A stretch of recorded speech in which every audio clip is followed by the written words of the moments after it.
स्वागत है आप सभी का। एफएम न्यूज देख रहे हैं आप और आपके साथ मैं हूं नितीशा बंसल। इंसानियत शर्मसार और एक बार नहीं बार बार।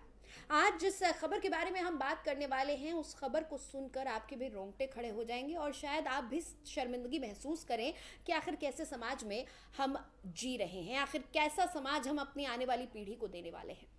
ये खबर, ये घटना, ये दर्द की दास्तान है इटावा की, जहां पर एक बच्ची की तबीयत खराब होती है, एक लड़की की तबीयत खराब होती है। घर वाले कुछ वक्त तक देखते हैं कि शायद इस बच्ची की तबीयत अब ठीक हो जाए, अपने स्तर पर वो तमाम तरीके के उपाय करते हैं, लेकिन जब लगता है कि नहीं स्थितियां गंभीर हो रही हैं तो वो डॉक्टर का रुख करते हैं और जब डॉक्टर के पास पहुंचते हैं तो परिजनों को लगता है एक झटका, और ऐसा झटका कि उनकी रूह कांप जाती है। पूरा मामला है बकेवर का, जहां पर इटावा के बकेवर में एक किशोरी की तबीयत खराब होने पर उसे डॉक्टर के पास ले जाया गया तो पता चला कि वो 5 माह की गर्भवती है। 16 साल की नाबालिग जो मानसिक रूप से कमजोर है, जो मूक बधिर है, यानी आप समझ सकते हैं कि वो समझ भी नहीं पाई उसके साथ क्या हो रहा था और ना वो किसी से कह पाई। इस पूरे मामले में अब परिजनों को जब जानकारी हुई है तो परिजन थाने पहुंचे हैं और थाने पहुंचकर उन्होंने अपनी तहरीर दी है, नामजद तहरीर दी गई है इस पूरे मामले में। और उसी गांव के एक शख्स पर आरोप लगाया गया है महिला इस किशोरी के साथ बार बार दुष्कर्म करने का। और आपको बता दें कि इस पूरे मामले में अब आरोपी की पहचान भी हो चुकी है। जब इस किशोरी से पूछा गया तो ये कुछ कह नहीं पाई, लेकिन इसने इशारों ही इशारों में उस शख्स के तरफ, आरोपी के तरफ इशारा कर दिया और उसके बाद जब वो उसको लाया गया, उसकी पहचान करवाने की कोशिश की गई तो उसने उंगली से इशारा कर आरोपी की पहचान भी करवा दी। और इस पूरे मामले में अब परिजन थाने पहुंच गए हैं। परिजन चाहते हैं कि उनकी बच्ची को इंसाफ मिले, क्योंकि ये घटना अपने आप में बहुत ज़्यादा चौंका देने वाली है कि किस कदर लोग विवेकहीन हो गए हैं और किस कदर हमारा समाज इस वक्त यूँ कहेंगे कि ये बच्ची मानसिक रूप से कमज़ोर नहीं है, बल्कि हमारा समाज मानसिक रूप से विक्षिप्त तो हो चुका है कि एक 16 साल की नाबालिग जिसे समझ भी नहीं है, जो अपने बारे में भी ठीक से नहीं जानती है, जो अपनी बातों को ठीक से नहीं कह पाती है, जो ना सुन सकती है ना बोल सकती है, उसके साथ ऐसी दरिंदगी की गई। इस पूरे मामले में दुष्कर्म के साथ साथ पॉक्सो एक्ट भी लगाया गया है और मामला अब थाने पहुंच चुका है। तो इस पूरे मामले में जांच हो रही है। एक बार आपको सुनवाते हैं कि जो परिजन है उनका क्या कहना है इस पूरे मामले पर। हम प्रागनारायण मेरा नाम है, ग्राम बिजौली के रहने वाले। ये लड़की के साथ 5 महीने का गर्भ है और मेरे साथ ये मोहल्ला वाले ने किया। ये टेर के यहाँ से ले जाता था अपने घर और इससे साहब जो है खाना खिलाता था और बैठालता था, चाय पिलाता था। टोला वालों ने रोका, इसे क्यों बुलाते हो, तो साहब ये जबरदस्ती इशारा करके ले जाता था। हमको अभी जानकारी हुई है, औरतों का काम साहब औरतें ही जानेंगी, हम थोड़ी जानेंगे साहब। मेरा नाम पूजा है, मैं दिल्ली से हूँ। मैं लड़की की भाभी हूँ, ठीक है। 5 महीने से वो गर्भवती है और मैं बिजौली की ससुराल है मेरा। और वो दिमागी हालत से बचपन से ही सही नहीं है, बोल नहीं पाती है, मंदबुद्धि है उसकी। मोहल्ले के ही हैं और चंद किशोर नाम है उसका, और उसने 54 साल का है और वो बच्चे को बहला फुसला के ले जाता था, चीज़ वगैरह देता था, पैसे वगैरह लालच दे के उसको ले जाता था। पिछले महीने हुई है, 25-26 अक्टूबर को हुई है। तो पापा हमारे अकेले थे, ससुर मेरे, तो उन्होंने अकेले के मारे वो कुछ नहीं कर पाए। धीरे धीरे जब मतलब मोहल्ले की पता नहीं चली, फिर अस्पताल में ले गए तो पता चला जैसी ऐसी बात है, जो 5 महीना की गर्भवती है। उसके बाद वहाँ हम लोग आए दिल्ली से, फिर हम गए FRI कराने थाना बकेवर। फिर वहाँ पे जब हम लोग कल फिर गए तो वहाँ पे हमने देखा उसको उसका वो चंद किशोर उसका बड़ा लड़का ऐसे ही घूम रहा था। मेरा विपिन कुमार शर्मा नाम है। मैं ग्राम बिजोली का रहने वाला हूँ। ये हमारी नाबालिग मंदबुद्धि बहन है। कुछ लोगों ने इसके साथ ऐसा किया है। इसका कैसे जीवन पार होगा, क्या होगा, सरकार कुछ इसके लिए उनसे निवेदन है कि इसके लिए कुछ सुविधा करें जो कि इसका फैसला हो सके। हम लोग बड़े ही शर्मा हैं। आरोपी बताया गया है चंद किशोर नाई हैं।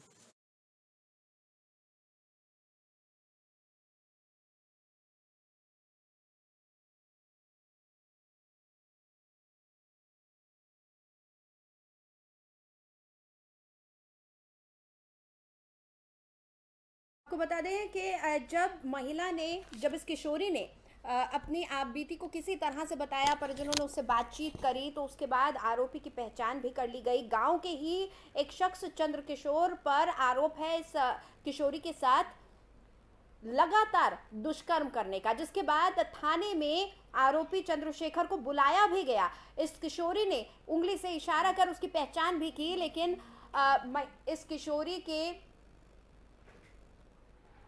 पिता का आरोप है कि उसे पुलिस ने उसके बाद दोबारा छोड़ दिया।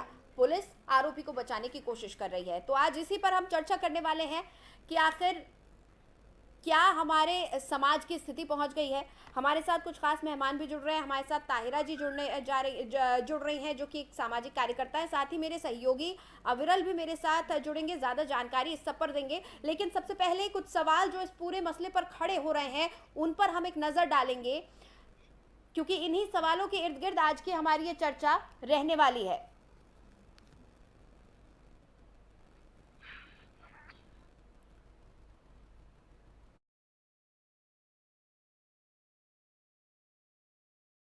पहला सवाल उठता है कि आखिर कब तक असुरक्षा के साए में जिएगी आधी आबादी, क्योंकि ये कहानी सिर्फ आज की नहीं है, अब हर रोज की हो गई है। आखिर कब होगा इस घिनौनी मानसिकता का अंत?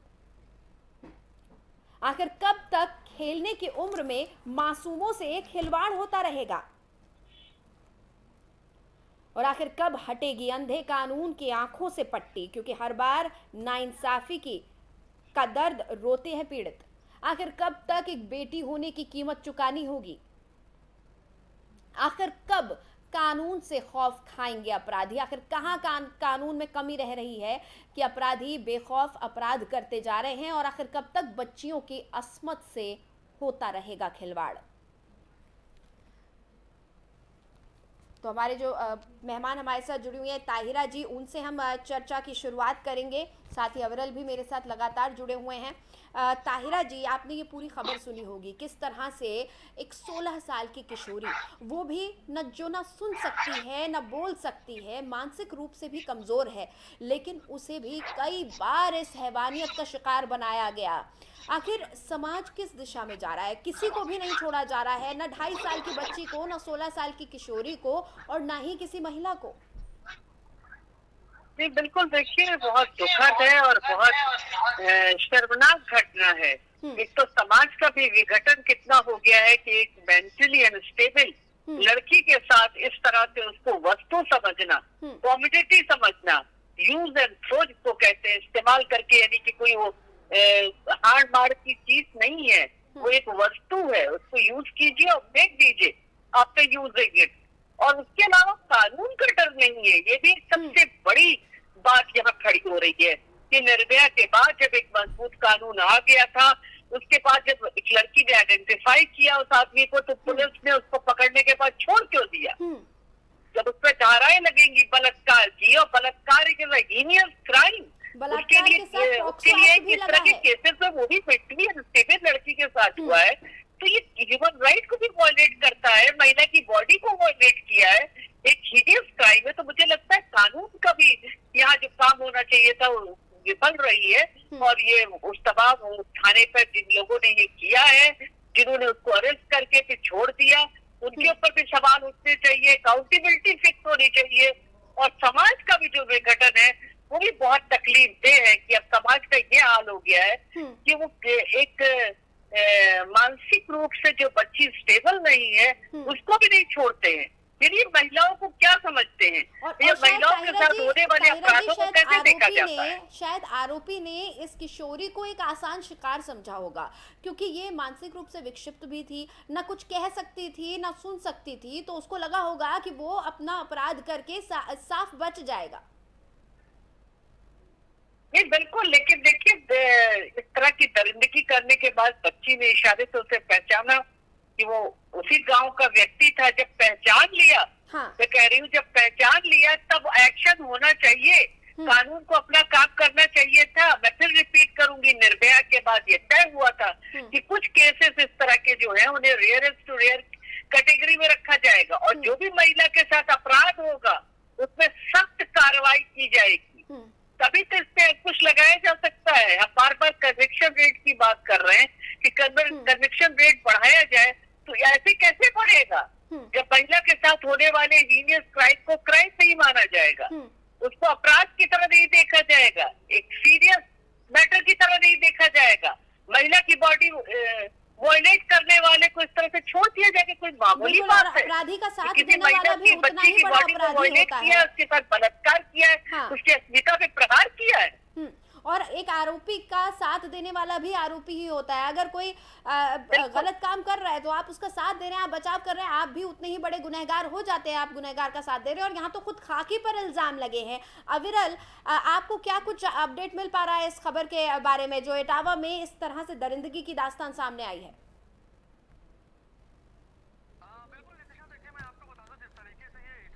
मामला सामने आया है कि वो लड़की ना तो सुन सकती थी ना ही बोल सकती थी, और मानसिक रूप से भी वो पूरी तरीके से स्वस्थ नहीं थी। उसके साथ में उसी के गांव के एक युवक ने इस तरीके से जो है गलत काम किया, और आप ये समझिए कि वो नाबालिग लड़की है और उसके साथ में ऐसी घटना करने वाला जो युवक है वो बेहद ही दरिंदा टाइप का इंसान होगा। और उसको लगातार उस पर जब काफी समय से वो इस तरीके की जो है हैवानियत करता रहा, और उसके बाद में जब बच्ची का शरीर बाहर से दिखाई पड़ने लगा तो उसके माता पिता ने कहीं ना कहीं उस पर इशारा किया, उसकी जांच कराई गई, तब जाकर वो पता चला कि 5 महीने का जो उसके पेट में बच्चा है। और उसके बाद में उसने शिकायत, उनके माता पिता ने शिकायत थाने में दर्ज कराई, और दर्ज कराने के बाद में उस लड़की से पहचानवाने की कोशिश की गई, तो उस बच्ची ने उंगली के इशारे से उस आरोपी को पहचानने की कोशिश करी और बताया कि यही वो शख्स है। और उसके बाद में जब पुलिस का दबाव पड़ता है तब उसने पूरी तरीके से ये अपने आप को आरोपी माना और कबूलनामा जो है उसने कबूला कि हाँ उसी ने इस तरीके की दरिंदगी की है। लेकिन नितिशा, देखने वाली बात यह है कि उसके बाद में तमाम जो प्रक्रियाएं होती है पुलिस की वो करने के बाद में उसे छोड़ भी दिया गया। लेकिन अब इसके बाद आगे क्या कुछ होने वाला है वो तो देखने वाली बात है। लेकिन फिलहाल ये देखने वाली बात है कि उसने उसके गांव के लड़की के गांव के युवक ने इस तरीके की जो हैवानियत की थी वो बेहद शर्मनाक है, और पुलिस को इसके ऊपर में सख्त से सख्त कार्रवाई की जानी चाहिए ताकि नजीर पेश करते हुए एक मिसाल बने सीधे तौर पर, और कहीं ना कहीं आगे ऐसी घटनाओं को रोका जा सके। नितिशा, बिल्कुल। और अविरल, सबसे बड़ा सवाल ये उठता है कि जब पॉक्सो एक्ट के अंतर्गत मामला दर्ज किया गया है, दुष्कर्म का मामला है, तो फिर उसको छोड़ कैसे दिया गया? बिल्कुल नितिशा, यही तो समझने वाली बात है कि आखिर उसको छोड़ा कैसे गया है। हो सकता है पुलिस अपनी हो सकता है कि पुलिस ये भी जानकारी हासिल करने की कोशिश कर रही हो कि इसके साथ में कोई और भी लोग तो नहीं है। तमाम उनके अपने अलग पैरामीटर होते हैं, वो अपनी अलग जानकारी के हिसाब से काम करते हैं, लेकिन फिर भी उसको छोड़ा नहीं जाना चाहिए था और उसके ऊपर सख्त से सख्त कार्यवाही की जानी चाहिए थी। और आप ये समझिए कि उसको जेल की सलाखों के पीछे अब तक होना चाहिए था। तमाम उसके ऊपर जो धाराएं लगी हैं और उसके ऊपर में सख्त अगर कार्रवाई नहीं होगी तो कहीं ना कहीं इससे अपराधियों के हौसले और बुलंद होते हैं, और कहीं ना कहीं इससे जो और अपराधी हैं वो जिनके मन में मानसिक मस्तिष्क में ऐसी चीजें चलती हैं उनको आगे बढ़ावा मिलता है कि अगर सख्त कार्रवाई नहीं होती है तो ऐसी घटनाएं रिपीट होती चली जाती हैं। हमने देखा था कि निर्भया कांड में भी ऐसा हुआ था और उसके बाद में कई कांड और ऐसे लगातार होते हुए दिखाई पड़े। लेकिन सख्त कानून बनाने की भी जरूरत है और सख्त कार्रवाई की जरूरत है। नितिशा, बिल्कुल। ताहिरा जी, यहाँ पर मामला बहुत ज़्यादा पेचीदा हो गया है क्योंकि एक तो एक किशोरी के साथ में, एक नाबालिग के साथ में दुष्कर्म हुआ। वो ना कह सकती थी, ना सुन सकती थी, ना वो समझ पा रही थी क्या हुआ। और अब हद ये हो गई है कि वो 5 महीने की गर्भवती है। अब सवालिया निशान इस बच्चे के भविष्य पर भी खड़ा हो जाता है, क्योंकि 5 महीने का गर्भ है, तो उसके बाद जब बच्चा पैदा हो जाएगा कैसे उसकी देखरेख होगी, क्योंकि ये माँ कितना उसका ध्यान रख पाएगी नहीं पता, कितना उसके परिवार की तरफ से इस बच्चे को सहयोग मिलेगा ये नहीं पता। आगे बहुत सारी इस बच्ची को आगे खुद भी बहुत सारी दिक्कतों का अब सामना करना पड़ेगा। बिल्कुल, देखिए बहुत दुखद है। बच्चा होगा वो एक अलग एक वो है समस्या जो खड़ी होगी, उससे बात होगी कैसे होगा, उसके लिए जाहिर है पालन पोषण का देना पड़ेगा। लेकिन मुझे लगता है कि सिर्फ उसके पालन पोषण का देना या कोई ऐसा फाइनेंशियली उसके ऊपर कोई रख देना ये सजा नहीं है। सजा तो ये है कि जब उसने ये दुष्कर्म किया है तो उसको सलाखों के पीछे होना चाहिए था। अब कितने उसके लिंक थे, इससे उसको छोड़ के कहाँ से पता करेंगे भाई? आप अपने पास कस्टडी में रख के ही तो पुलिस पता कर सकती है। मेरा फिर रिपीट कर रहा है कि महिला के साथ होने वाली तमाम इस तरह के हीनियस क्राइम को सीरियसली लिया जाना चाहिए। और अब जो निर्भया के बाद कानून हमारे पास है, निर्भया के बाद पूरा देश सड़कों पे उतरा था, नौजवान सड़कों पे उतरे थे, जस्टिस तलवारबा कमेटी गठित हुई थी और एक निहायत मजबूत कानून हमारे हाथ में टूल के रूप में है। इसके मजबूत कानून की जरूरत नहीं है, इसको इम्प्लीमेंट होना चाहिए। पॉक्सो एक्ट हमारा बनाया गया था हमारी बच्चियों को प्रोटेक्ट करने के लिए, बच्चों को प्रोटेक्ट करने के लिए, तो उसका इस्तेमाल, उसका इम्प्लीमेंटेशन होना चाहिए। अगर वो प्रॉपरली इम्प्लीमेंट नहीं हो रहा है, इस तरह की वारदात करने वाले, क्राइम करने वाले कन्विक्ट नहीं हो रहे हैं, तो डर कैसे पता चले उनके अंदर पैदा होगा? कानून कितना भी इससे जो सख्त कानून कौन सा होगा? उसमें तो सारी चीजें जस्टिस वर्मा कमेटी ने सारे एस्पेक्ट देखे थे, ह्यूमन एक्टिविस्ट ने सारी रिपोर्ट दिए थे। उस कानून को लागू करवाने वाले भी ईमानदार नहीं है, क्योंकि कानून बनने के बाद उस कानून को लागू करवाना भी उतना ही ज्यादा जरूरी है। सिर्फ कानून बन जाने से काम नहीं होगा। और जिस तरह से rarest of the rare cases मानकर कार्रवाइयां आगे बढ़नी चाहिए, ऐसा लग रहा है किसी भी मामले में ऐसा हो नहीं रहा है। कहीं ना कहीं एक लूपहोल रह जाता है और उस लूपहोल का फायदा अपराधी उठाते हैं। नहीं, बिल्कुल सही कह रही है। रेयर टू रेयर केस में जो तय हुआ था कि इस कैटेगरी में रखे जाएंगे, और देखिए महिला के साथ होने वाली हिंसा यानी बलात्कार को तो कहा ही किया था कि इस तरह के हीनियस क्राइम जो होंगे उनका रिग्रेशन फास्ट ट्रैक कोर्ट से होगा, विद लिमिटेड टाइम होगा, जिससे कि विटनेस हॉस्टाइल ना हो और सख्त से सख्त सजा मिले। जो मसल पावर और पैसे वाले हैं वो अपने पैसे और रसूख के दम बूते पर निकल न जाए, तो उस सब का मैंने कहा ना इम्प्लीमेंटेशन होना चाहिए। और अगर थाने पे भी अगर थाना इंचार्ज FIR दर्ज करने में कोताही करता है तो कानून में उसके लिए भी सजा का प्रावधान है।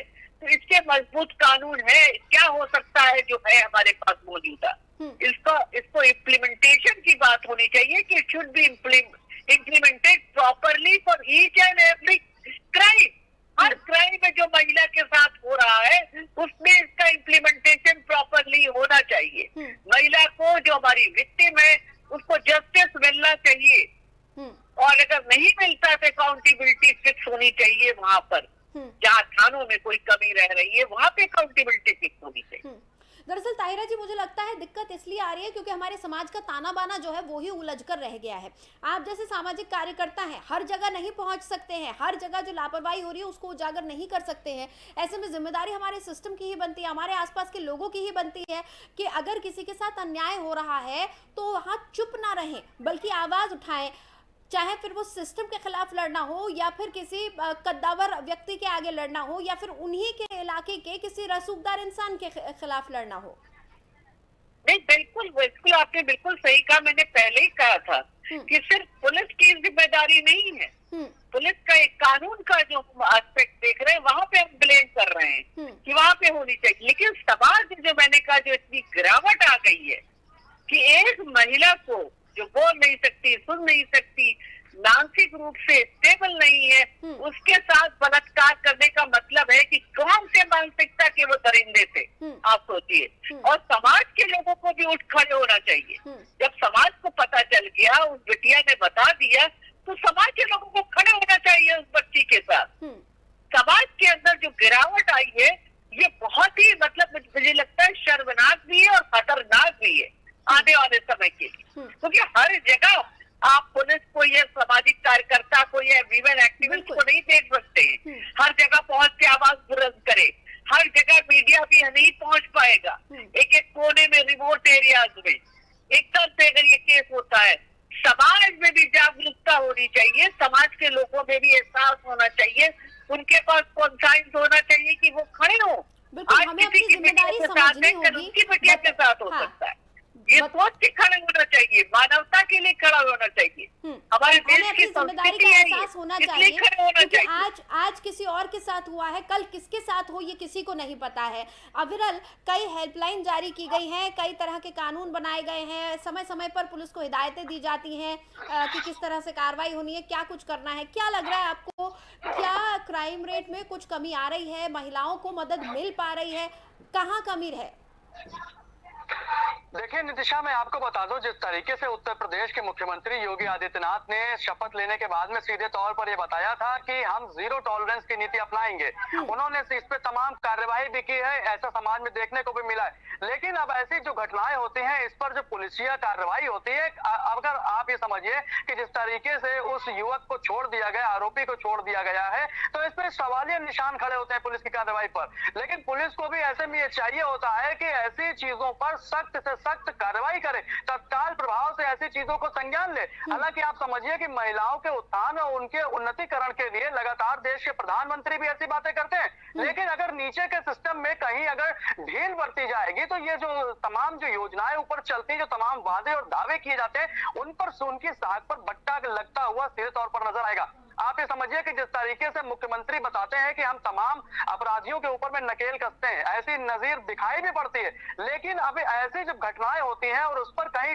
ढील बरती जाती है पुलिस की तरफ से भी, तो कहीं ना कहीं ये दिखाई पड़ता है कि अभी और ज्यादा सिस्टम को मजबूत करने की जरूरत है वहां पर, और ऐसी घटनाएं और न हो भविष्य में, इसलिए सख्त कार्रवाई भी की जानी चाहिए। ऐसे तमाम नियम और कानून भी बनाए जाते हैं, पुलिस लगातार मार्च भी करती है, लेकिन जो अपराधी होते हैं वो कहीं ना कहीं अपना क्राइम कर देते हैं। लेकिन उसके बाद अगर पुलिस कहीं ढीला बरतने का काम करती है, ढील देने का काम करती है, तो उसमें अपराधियों के जो हौसले हैं वो बुलंद होते हैं और ऐसी घटनाएं रिपीट होती हैं। जी नितिशा। ताहिरा जी, हम लगातार देख रहे हैं कि सजाएं भी हो रही हैं, कानून भी बनाए जा रहे हैं, पुलिस को हिदायतें भी दी जा रही है, अलग अलग कमेटी बनाई जा रही हैं, जो पुलिस थाने हैं वहां पर अलग अलग टीम बनाई जाती है, सब कुछ किया जा रहा है। लेकिन क्या आपको लग रहा है कि पहले के मुकाबले अब महिलाओं के खिलाफ अपराध कम हुआ है? क्योंकि रुका तो नहीं है, ये तो हम हर रोज देख रहे हैं, रोजमर्रा की जिंदगी में रोज इतनी खबरें आती हैं कि इससे ये साफ है कि अपराध रुका तो बिल्कुल भी नहीं है। लेकिन क्या कुछ कम हुआ है या फिर आपको लगता है और बढ़ गया है समय के साथ? महिलाओं के साथ जो अपराध है वो कम नहीं हुआ है, अपराध बराबर हो रहा है। अपराध तो तब कम होगा जब कन्विक्शन रेट बढ़ाया जाएगा। कन्विक्शन रेट लो है, अपराधियों में डर नहीं है, महिलाओं के प्रति बढ़ती हुई हिंसा को देखते हुए सीधे कन्विक्शन रेट बढ़ना चाहिए और कानूनों का इम्प्लीमेंटेशन प्रॉपरली होना चाहिए, तभी हम महिलाओं के प्रति बढ़ती हुई हिंसा को रोक सकते हैं। और जहाँ ये इंफेजिंग से शुरू होती है वहीं पे एक्शन लिया जाना चाहिए, वहीं पे एक्शन होना चाहिए। तमाम गुंडों का, मवालियों को जो इस तरह की हरकतें महिलाओं के साथ करते हैं, जब एक्शन होगा, उनके अंदर डर पैदा होगा, तभी इसको रोका जाएगा और समाज को भी जागरूक होना होगा। समाज के लोगों को भी पता होता है कि हमारे मोहल्ले में इस तरह के बच्चे हैं, फलानी बिटिया के साथ इस तरह किया, स्कूल से आ रही थी इस तरह किया, उनका बहिष्कार होना चाहिए। एकजुट खड़े होके बोलना चाहिए इसके लिए, एक साथ थाने में जाकर एप्लीकेशन ऐसे लड़कों के खिलाफ देना चाहिए। समाज को भी एकजुटता दिखाना चाहिए और कानून को भी अपना कार्य करना चाहिए, तभी जाकर महिलाओं पे बढ़ती हुई हिंसा पर लगाम लगाई जा सकती है। यानी ताहिरा जी, एक नजीर हमें पेश करनी ही होगी, वरना इन अपराधों में कमी नहीं आने वाली है। दो लेवल पर काम करना है। एक तो कानून अपनी तरफ से नजीर पेश करे, ऐसे सख्त से सख्त कार्रवाइयां हो कि अपराधियों की रूह कांप जाए, और दूसरा समाज एकजुट होकर खड़ा हो। बिल्कुल बिल्कुल, समाज एकजुट होकर खड़ा हो इस तरह के अपराधों में। एक साथ महिला के साथ, विक्टिम के साथ खड़ा हो और कानून जो है वो पूरी तरह से इम्प्लीमेंटेशन उसका वो हो और थाने से शुरू हो ये इम्प्लीमेंटेशन। अगर थाने पे आता है इस तरह का केस तो तुरंत एक्शन, वो एविडेंसेस कलेक्ट किए जाए, वो एविडेंसेस जब कोर्ट में पेश किए जाते हैं तो उसी पे ऑनरेबल कोर्ट अपना जजमेंट देता है। ताहिरा जी, इसलिए एविडेंसेस कलेक्ट होने में कोताही नहीं होनी चाहिए। ताहिरा जी, आपको लग रहा है कि आज भी अवेयरनेस की कमी है, जिसकी वजह से कई मामलों में इंसाफ नहीं मिल पाता या इंसाफ मिलने में देरी हो जाती है? अभी भी अवेयरनेस की कमी है? अवेयरनेस की तो कभी मैं नहीं कहूंगी। हाँ, पेट्रार्की अभी भी बहुत डीप रूटेड है। हाँ। अभी भी वो अपनी गाइडलाइन बनाए हुए हैं।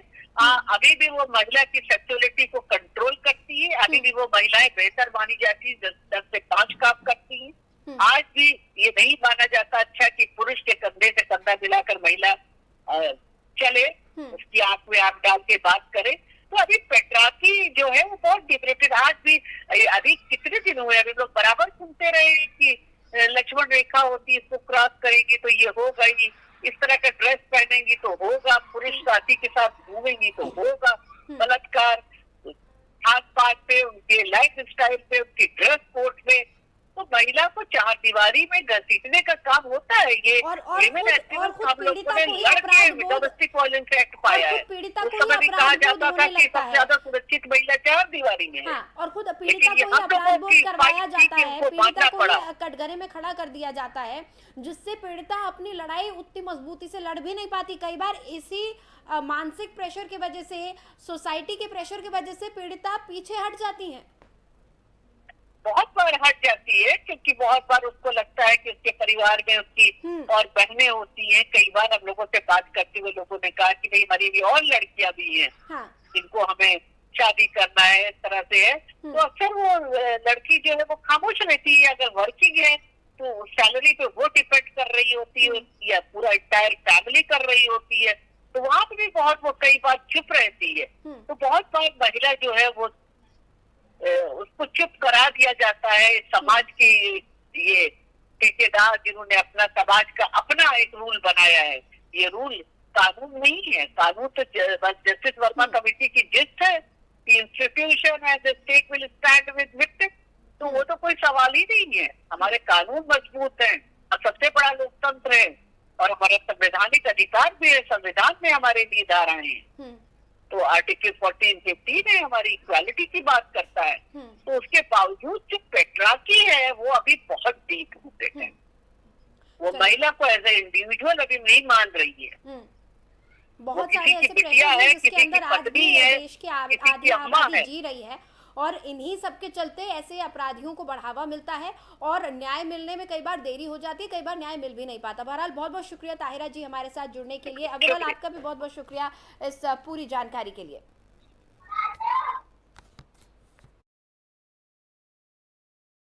इटावा का ये पूरा मामला, जहां पर एक मानसिक रूप से कमजोर मूक बधिर 16 साल की किशोरी के साथ लगातार कई महीनों तक दुष्कर्म होता रहा, और जब लड़की की तबीयत बिगड़ने लगी तो डॉक्टर के पास जाने पर पता चला कि ये लड़की 5 माह की गर्भवती है। इसके बाद कई और सवाल खड़े हो गए हैं कि आरोपी की पहचान उस किशोरी ने कर दी, फिर भी पुलिस ने उस आरोपी को छोड़ दिया। ऐसे में हम समाज को आगे आना होगा। तमाम वो वर्दीधारी या फिर तमाम वो लोग जो मामलों में लापरवाही बरतते हैं या फिर किसी रसूखदार के पक्षधर बन जाते हैं, उन सब से लड़ना होगा। बहरहाल फिलहाल हमारी इस खास पेशकश में इतना ही। देश और दुनिया की तमाम खबरों के लिए आप देखते रहिए FM न्यूज़।